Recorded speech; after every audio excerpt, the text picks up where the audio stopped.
Komnas HAM akan memeriksa Kapolda Metro Jaya Irjen Pol Fadil Imran Senin besok terkait penembakan terhadap 6 anggota Laskar FPI.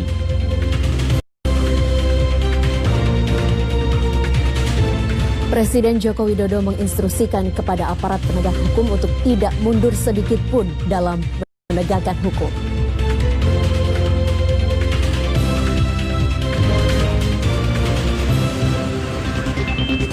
Selamat malam, Klik Indonesia Malam TVRI kembali hadir menjumpai Anda Minggu 13 Desember 2020 bersama saya Robito Hamdani. Dan saya Maya Karim. Satgas Penanganan COVID-19 mengajak Anda untuk selalu ingat pesan Ibu dengan memakai masker, menjaga jarak dan menghindari kerumunan serta mencuci tangan dengan sabun. Saudara, inilah Klik Indonesia Malam selengkapnya.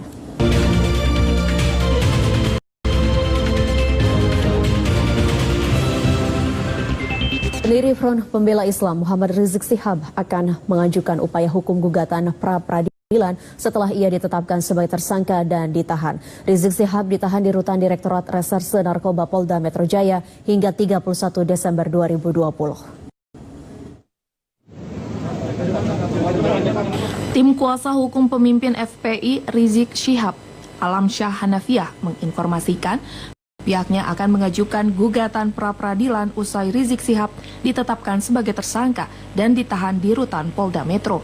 Hal itu dilakukan karena pihaknya menilai proses hukum dalam kasus kerumunan yang menjerat Rizik Syihab tidak sah, tidak sesuai mekanisme hukum yang berlaku. Namun Alam Syah belum membeberkan kepastian waktu gugatan pra-peradilan itu akan diajukan tim kuasa hukum Rizik Syihab. Rencana mengajukan upaya hukum pra-peradilan sebelumnya juga diungkapkan oleh kuasa hukum sekaligus Wakil Sekretaris Umum DPP FPI Aziz Yanuar. Sebelumnya penyidik Polda Metro Jaya telah menetapkan Rizik Syihab dan 5 tersangka lainnya.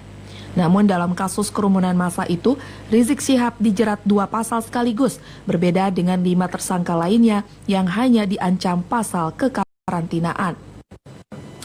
Selaku penyelenggara, Rizik Syihab dijerat dengan pasal 160 KUHP tentang penghasutan dan pasal 216 KUHP tentang perintangan penyidikan.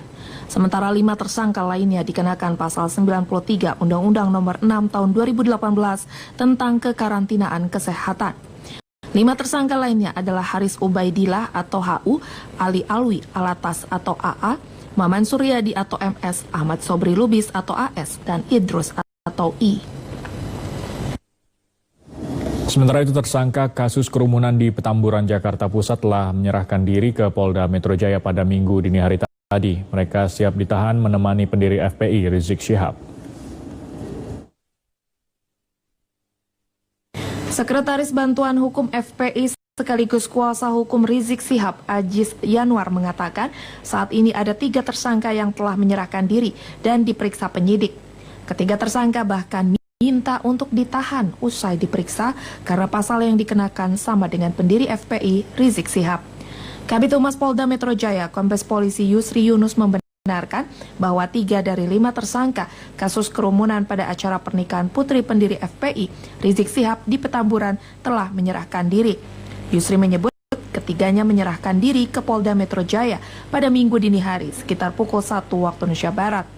3 tersangka yang menyerahkan diri itu yaitu Haris Ubaidillah selaku Ketua Panitia Acara, Ali Alwi bin Alatas selaku Sekretaris Panitia, dan Kepala Seksi Acara Idrus. Ketiga orang itu datang bersama-sama dengan pengacaranya ke Polda Metro Jaya. Kabid Humas Polda Metro Jaya, Kombes Polisi Yusri Yunus menyatakan kepolisian juga telah melakukan tes usap atau swab antigen terhadap mereka dan hasilnya negatif COVID-19. Komisi Nasional Hak Asasi Manusia Komnas HAM menjadwalkan pemeriksaan terhadap Kapolda Metro Jaya Irjen Pol Fadil Imran pada Senin 14 Desember besok terkait penembakan terhadap 6 anggota Laskar Front Pembela Islam di kilometer 50 Tol Jakarta Cikampek. Komnas HAM Senin besok akan meminta keterangan Kapolda Metro Jaya Irjen Pol Fadil Imran terkait kasus baku tembak Laskar FPI di Tol Jakarta Cikampek. Ketua Komnas HAM Ahmad Taufan Damanik menginformasikan rencana pemeriksaan itu kepada media hari ini. Komnas HAM menyatakan beberapa saksi sudah dimintai keterangan terkait peristiwa penembakan yang menewaskan 6 Laskar FPI itu.